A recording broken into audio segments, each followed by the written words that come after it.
কেনেকৈ মানে বটতলা মথাপুৰীত গৈছিল, মথাপুৰীত এটা দামৰি চানা লৈ গৈছিল।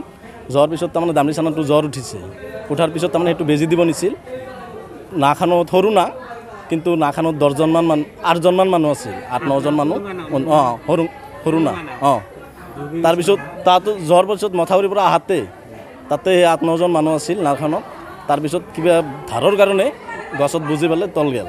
তল যোৱাৰ পিছত আশ্ৰাফুল ইছলাম আৰু মাৰুফা খাতুন সেই দুজন মাৰা গৈছে, আৰু বাকীখিনি তাও হাতী যাই পেলাই বাচিছে।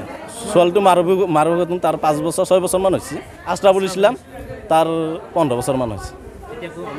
এইটো মেডিকেলত মৃত্যু হৈছে, ডক্টৰে ঘোষণা কৰিছে কালাৰ দিয়ে।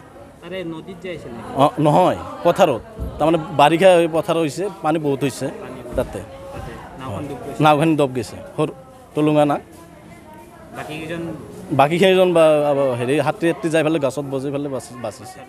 মানে সিহঁতে গৈছিল পানীৰ কাৰণে ক'ৰবাত মাৰি ঘৰত ক'ৰবাত আছে, এইটো আমি গম নাপাওঁ। তাৰপৰা আহি থাকোঁতে আমাৰ এই বটতলা হাইস্কুল চবত যিটো বল ফিল্ড আছে, বল ফিল্ডৰ তাতে খাল আছে, খালখিনি পাৰ হোৱা টুলুঙা নামেৰে পাৰ হ'ব গৈছিল। নাক মোটামুটি আপোনাৰ 8-9জন মানুহ আছিল। তাৰপিছত গোটেইকেইটাই উঠছি, দুটা মানে উঠি নাওখন ডুবি গৈছিল। ডুবি যোৱাৰ পিছত আমি হাল্লা কৰি আছে, কান্দি আছে। ঘৰৰ পৰাই কান্দাটো শুনি আহিছোঁ, আহি কিনে চাওঁ যে না। তাৰপিছত এই ডাঙৰ ল'ৰাটো আমি তাৰ পৰা বিচি ওলাইছোঁ।